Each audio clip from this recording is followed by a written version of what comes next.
Good morning students. आज हम लोग बिजनेस कम्युनिकेशन में पढ़ेंगे ओरल एंड रिटन कम्युनिकेशन, मौखिक और लिखित संप्रेषण। ठीक है, मौखिक और लिखित संप्रेषण क्या होता है? मौखिक संप्रेषण पहले आपको मैं क्लियर करता हूँ। ठीक है, मौखिक मतलब मुंह से बोलना। ठीक है, कम्युनिकेशन तो पता ही है आपको, है ना। जो मुंह से जब हम लोग बातचीत कर रहे हैं या भाषण दे रहे हैं या कोई सभा में बैठे हैं, ठीक है, इंटरव्यू ले रहे हैं, जो भी चीज़ें हैं, है ना, या फिर टेलीफोन में बात कर रहे हैं हम लोग, है ना, ये सब जो चीज़ें कर रहे हैं सब जो माउथ से होता है, मुंह से जो होता है, उसको क्या बोलते हैं हम लोग? ओरल कम्युनिकेशन या फिर मौखिक संप्रेषण कहा जाता है।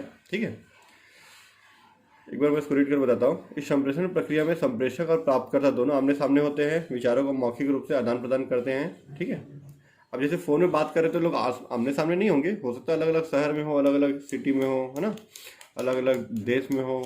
ठीक है, पर ओरली रूप से बात कर रहे कॉल में, है ना, किसी भी थ्रू से बात कर रहे हो तो भी ओरल कम्युनिकेशन में ही आता है।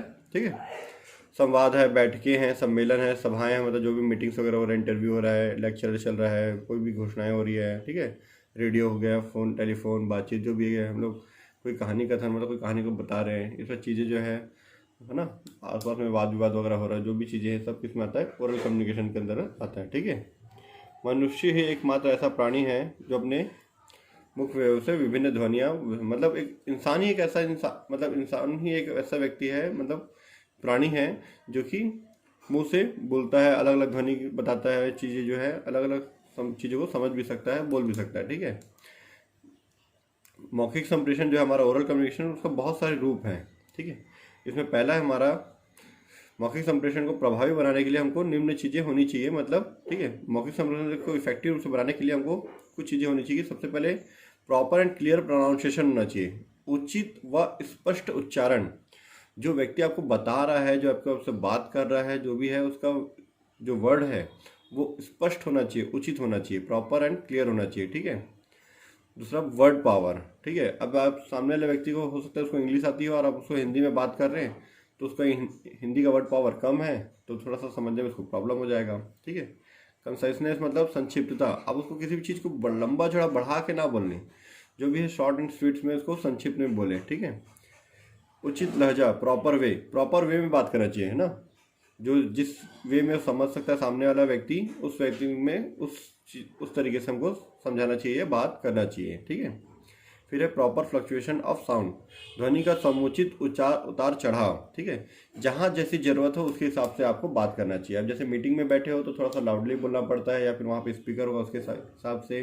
ठीक है, अब कोई एकदम आमने सामने बैठा हुआ है और आप एकदम जोर से बात कर रहे हैं, अरे भाई कैसा है, क्या है, एकदम ऐसा, तो अलग होता है। ठीक है, बहुत काफ़ी जोर से नहीं बात कर रहा है, जगह सामने बैठा था, दूर बैठा था एकदम धीरे से बात कर रहे हैं, वो गलत हो जाता है। वहाँ पे आपको थोड़ा सा जोर से, मतलब सिचुएशन के हिसाब से आपको साउंड का फ्लक्चुएशन होता है। ठीक है, ध्वनि का समुचित उतार चढ़ाव। ठीक है, फिर उचित भाषा शैली, प्रॉपर लैंग्वेज स्टाइल, जो भी लैंग्वेज के जो स्टाइल है उसको प्रॉपर हम लोग को यूज़ करना चाहिए, है ना। तो ये चीज़ें हैं जिससे हमको हमारा जो ओरल कम्युनिकेशन है वो हमारा बेस्ट तरीके से प्रेजेंट होता है। ठीक है, इफेक्टिव बनाता है।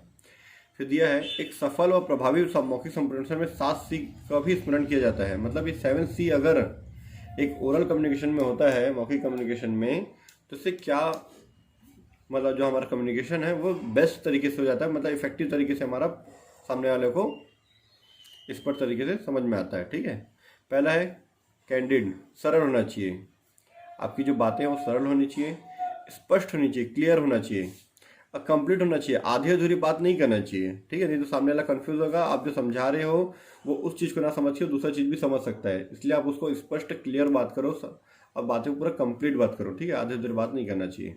फिर कंसाइज मतलब संक्षिप्त में बात करो, किसी भी चीज़ को लंबा चौड़ा बढ़ा के बात नहीं करना चाहिए। ठीक है, फिर उसके बाद निश्चित, कॉन्क्रीट। ठीक है, निश्चित तरीके से बात करना चाहिए, सही होना चाहिए, हमारा जो वर्ड है वो सही होना चाहिए, गलत नहीं होने चाहिए, नहीं तो अर्थ का अनर्थ निकल जाता है, बोलते हैं ना।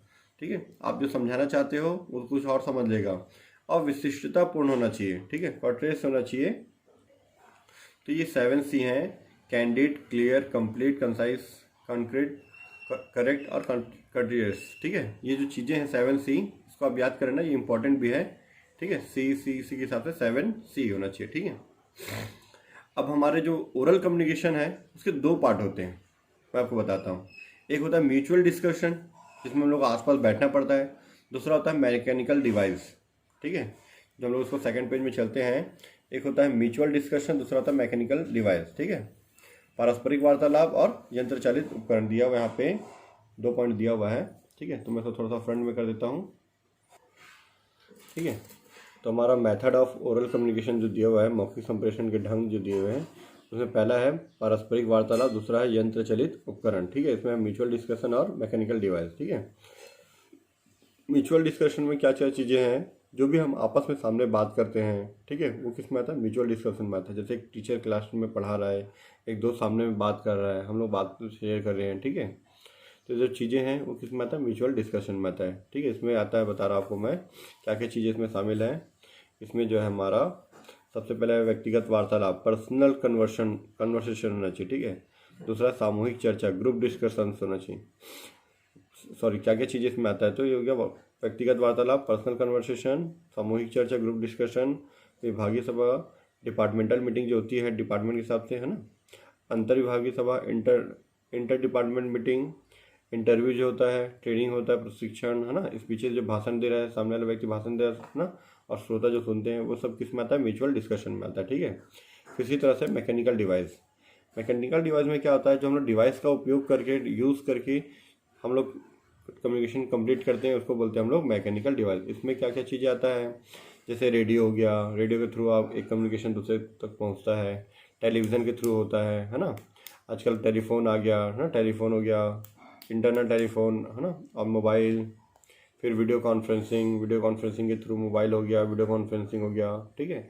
इंटरनेट का बहुत बड़ा जरिया हो गया अभी इंटरनेट का, है ना, यूट्यूब वगैरह हो गया, सोशल मीडिया हो गया, व्हाट्सअप, फेसबुक, ये सब जो सारी चीज़ें हैं, ये सब मैकेनिकल डिवाइस के अंतर्गत आती हैं, ठीक है। अब क्या इसका बेनिफिट है, किस चीज़ की, मौखिक संप्रेषण। अभी तक जो हम लोग पढ़ रहे थे वो ओरल कम्युनिकेशन है, ओरल करने का तरीका है ना, रिटर्न का नहीं पढ़े अभी तक, है ना। अब सिर्फ फ़ायदे क्या हैं, पहले दिखा इसमें समय व धन की बचत होती है, ठीक है। इससे आपका पैसा भी बचता है, टाइम भी सेविंग होता है, ठीक है, समय और धन की बचत होती है। सेकंड इसमें दिया हुआ है, इस माध्यम से अपने अधीनस्थ कर्मचारियों पर अधिक नियंत्रण किया जा सकता है, ठीक है। मतलब आपके ऊपर डिपेंड जो एम्प्लॉई हैं, जो वर्कर्स हैं, वो ज़्यादा इफेक्टिव तरीके से इसमें आप कंट्रोल कर सकते हो। ये दूसरे कम्युनिकेशन के थ्रू मतलब कंपेयर में ये ज़्यादा इफेक्टिव होता है, अधिक प्रभावी है ये, ठीक है। इस कम्युनिकेशन में हाव भाव, ध्वनि, संकेत, इशारे, मतलब जो भी चीज़ें हैं हम लोग जो इंडिकेट करते हैं, साइन दे रहे हैं, जो भी चीज़ें हैं, मुंडे हिला रहे हैं, जैसे सिर हिला रहे हैं, हाथ हिला रहे हैं, इस सारी चीज़ों को इसमें हम लोग प्रयोग करते हैं, ठीक है। और सामने वाला, जैसे हम लोग बोलते हैं भाई, जिसको इसको अच्छा लगा वो हाथ उठा रहा है, तो है ना, इशारे से हाथ उठा रहा है, ये सब चीज़ें जो है, इससे क्या होता है, वो सामने वाला का प्रतिपुष्टि भी मिल जाता है, फीडबैक भी हम लोग को मिल जाता है, ठीक है। इससे हमको क्या होता है, फीडबैक भी मिल जाता है, ठीक है। फिर फिफ्थ पॉइंट है, एकदम स्पष्ट होता है, सामने वाला जो भी है, जिस भाषा में हम समझाना चाहते हैं उस तरीके से वो समझ सकता है, ठीक है। जिस तरह से हम समझाना चाहते हैं सामने वाले व्यक्ति को, उस तरीके से समझा सकते हैं, ठीक है। तो ये सब चीज़ें हैं, इससे क्या होता है, आपसी संबंध मजबूत होते हैं। ओरल कम्युनिकेशन से क्या होता है, जो उनका रिलेशनशिप है वो मजबूत होता है, ठीक है। जो म्यूचुअल रिलेशनशिप काफ़ी ज़्यादा मजबूत होता है, और जैसा आप माहौल क्रिएट करना चाहते हैं वहाँ पे, उस सभा में, इस मीटिंग में, जैसे भी है, वो आप क्रिएट कर सकते हैं ओरल कम्युनिकेशन के थ्रू, ठीक है। ये इसके फ़ायदे हैं, एडवांटेज है। अब मैं आपको इसके लॉस बताता हूँ, डीमेरिट्स बताता हूँ, ठीक है, क्या इसके दोष हैं। तो इसमें हमारा फर्स्ट पॉइंट है, यह संप्रेषण उस स्थिति में संभव नहीं जब प्रेषक और संप्रेषण ग्राही मध्य दूरी, मतलब जो सेंडर है और दूसरा जो रिसीवर है, अगर वो दोनों काफ़ी दूर दूर है, ठीक है, एक दूसरे सिटी में, एक तीसरी सिटी में है, अलग अलग सिटी में अगर है, ठीक है, तो उस केस में ओरल कम्युनिकेशन जो है प्रॉब्लम हो जाता है, ठीक है। अभी जब से टेलीफोन वगैरह आ गया तब से पॉसिबल हो जाता है, लेकिन अगर कोई मीटिंग करनी हो तो इस सिचुएशन में पॉसिबल नहीं हो पाता, ठीक है। सेकंड है, मौखिक संप्रेषण में प्रेषित किए गए संदेशों का कोई लिखित प्रमाण नहीं होता। हमारा जो ओरल कम्युनिकेशन है उसमें जो भी व्यक्ति सामने वाला बोल रहा है उसका कोई प्रूफ नहीं होता, लिखित प्रमाण नहीं होता, ठीक है। कोई रिटर्न में कोई मतलब आपका कोई सर्टिफिकेट नहीं होता, कोई प्रूफ नहीं होता कि सामने वाले ने ये कहा है और हमने ये सब सुना है ऐसे करके, ठीक है। आप उसको वेरीफाई नहीं कर पाओगे, है ना। थर्ड होता है, इसमें ये छोटे और सरल संदेशों के लिए उपयुक्त है, मतलब आप जैसे छोटी छोटी बातें कर रहे हैं तो वो सब कंप्लीट है, क्योंकि लंबी बातें किसी को भी बताओगे तो सामने वाला भूल जाएगा कि आप पूरी चीज़ें क्या क्या बोले हो, है ना। आप आधे घंटे तक उसको कुछ चीज़ें बता रहे हो तो वो सिर्फ कुछ कुछ चीज़ें ही याद रख पाएगा, हर चीज़ एक एक चीज़ याद रखना उसके लिए पॉसिबल नहीं होगा, है ना। हम लोग उसके डीमेरिट्स पढ़े हैं ना, तो उसके लॉस के बारे में बताना है, ठीक है। इन संप्रेषण में बिना पुष्टि के कोई वैधानिकता नहीं होती। अगर इसमें सामने वाला जो बोल रहा है अगर वो उसको एक्सेप्ट नहीं करता तो यहाँ पे कोई उसका लीगल डॉक्यूमेंट मतलब कोई लीगल बातें नहीं माना जाता उसको, ठीक है, उसकी कोई वैधानिकता नहीं होती। लिखा है 5वां पॉइंट, यह संप्रेषण रिकॉर्ड के अभाव में अगर रिकॉर्ड नहीं होता तो अधिक दिनों तक याद नहीं रखा जा सकता। जैसे कोई मीटिंग चल रही है, मीटिंग में बहुत सारी बातें हुई, तो इस कम्युनिकेशन में क्या होता है, कोई बहुत सारी बातों को लंबे समय तक याद रखना पॉसिबल नहीं होता। लंबे समय तक सब कुछ कुछ चीज़ें हिंट होते हैं, जो कुछ मेन पॉइंट होते हैं वही बस याद रहते हैं, बाकी सब हम लोग भूल जाते हैं, ठीक है।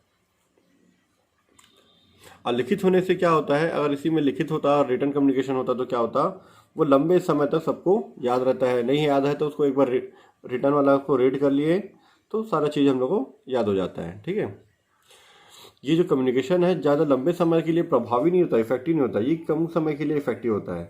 लंबे समय के लिए आपको रिटर्न कम्युनिकेशन ही बेस्ट होता है, ठीक है। तो ये सब बहुत सारे लॉस होता है, ठीक है। इससे सामने वाले को भ्रम भी पैदा होता है, क्योंकि सामने वाला अगर हो सकता है ओरल कम्युनिकेशन में कुछ वर्ड्स वो कुछ अलग वर्ड यूज़ कर रहा है और सामने वाला उसका कुछ अलग वर्ड समझ लेता है, ठीक है। तो सामने वाला जो बोलने वाला है, जो वक्ता होता है, जो सेंडर है, ठीक है, उस पे डिपेंड करता है कि वो क्या और किस तरीके से उसको बोले। अगर वो थोड़ा सा भी गलत किया तो आपका जो कम्युनिकेशन है वो गलत तरीके से सामने वाले को पहुंचेगा, ठीक है। ये चीज़ होता है ओरल कम्युनिकेशन का लॉस। अब हम लोग पढ़ते हैं रिटर्न कम्युनिकेशन, ठीक है। रिटर्न कम्युनिकेशन क्या होता है, जिसमें हम लोग रिटर्न, देखो नाम से पता, लिखित संप्रेषण, लिख के जो करते हैं रिटर्न, पहले रिटर्न करते हैं उसके थ्रू कम्युनिकेशन होता है, उसको बोलते हैं रिटर्न कम्युनिकेशन, ठीक है। जैसे आप किसी को लेटर लिख रहे हो, ठीक है, जैसे किसी को आप शादी के लिए इनविटेशन दे रहे हो, है ना, पत्र लिख के भेज रहे हो, गस्ती पत्र, है ना, रिपोर्ट लिख के दे रहे हो, कोई आप वर्क किए उसके आप उसके मतलब डॉक्यूमेंट तैयार कर रहे हो, ठीक है। कोई कार्यक्रम बना रहे हैं हम लोग, है ना, कोई फंक्शन होने वाला है उसके लिए हम लोग पहले से एक तैयार कर रहे हैं, बुलेटिन हो गया, मैगजीन्स हो गए, ठीक है, जो भी आप न्यूज़पेपर पढ़ रहे हो, ये भी सब क्या है, रिटर्न कम्युनिकेशन। जो भी आप मैगजीन वगैरह पढ़ रहे हो, है ना, कोई भी जैसे गवर्नमेंट का प्रोजेक्ट आता है तो पूरा रिटर्न में पूरा लिखा होता है कि चीज़ क्या क्या होने वाला, क्या हुआ, कितने खर्चे हुए, क्या चीज़ है, सब बनने के बाद पूरा कंप्लीट एक ही चीज़ लिखा होता है, वो सब रिटर्न कम्युनिकेशन में आता है, ठीक है। लिखित संप्रेषण के ढंग, मेथड ऑफ रिटर्न कम्युनिकेशन, इसमें 2 टाइप दिया हुआ है, व्यक्तिगत लिखित संप्रेषण, दूसरा है सामूहिक लिखित संप्रेषण। पर्सनल रिटर्न कम्युनिकेशन और group return communication. Personal return क्या होता है, ठीक है, इसके लिए कैमरा का एंगल थोड़ा चेंज करते हैं हम लोग। इसमें हमारा दिया हुआ है सबसे पहले आपसी मामलों में एक दूसरे से बात करना, एक दूसरे को पत्र लिखना, कोई आपसी मामले हैं, ठीक है। व्यक्तिगत में सिर्फ पर्सनली चीज़ आएगी, ठीक है, ग्रुप नहीं आएगा इसमें। एक पर्सनल जो हम लोग एक दूसरे से बात करते हैं या लिख के भेजते हैं, जो चीज़ है वो पर्सनल में आता है। और ग्रुप में जहाँ पे हम लोग पूरे ग्रुप से बात करते हैं या ग्रुप से पूरा लिखा होता है, ठीक है। जैसे मैं एक ऑफिस के लिए रिपोर्ट तैयार कर रहा हूँ, ठीक है, ऑफिस का रिपोर्ट तैयार कर रहा हूँ, ऑफिस के लिए कोई फंक्शन तैयार कर रहा हूँ, शादी के लिए कोई फंक्शन तैयार कर रहा हूँ, या किसी को नोटिस भेज रहा हूँ, ठीक है, नोटिस भेजना पूरे ऑफिस वालों को, ये सब पूरे ग्रुप के लिए है। पर पर्सनल जैसे हमको सिर्फ बॉस को भी पत्र लिख रहे हैं या किसी फ्रेंड को लिख रहे हैं तो वो सिर्फ पर्सनल है, ठीक है। आपसी मामलों में एक दूसरे को पत्र लिखना, एक दूसरे को, ठीक है, स्मरण पत्र या नोट लिखना, कोई नोट लिखते हैं हम लोग, नोट, है ना, या फिर रिमाइंडर किसी को भेजते हैं, रिमाइंडर लेटर, ठीक है। कर्मचारी की शिकायतों को जानने हेतु शिकायत पेटिका का उपयोग करना।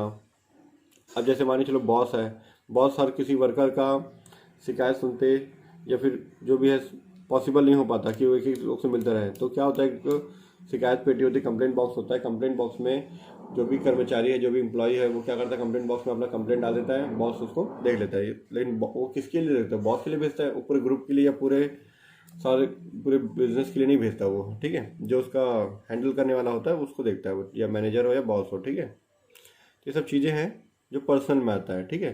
ग्रुप में क्या आता है, जैसे कोई रिपोर्ट्स बना रहे हैं हम लोग ऑफिस का, वो पूरे ऑफिस के लिए है, ठीक है। शादी वगैरह हो रहा है तो उसके लिए जो हम लोग, एक मिनट में कैमरे का एंगल ऊपर करता हूँ,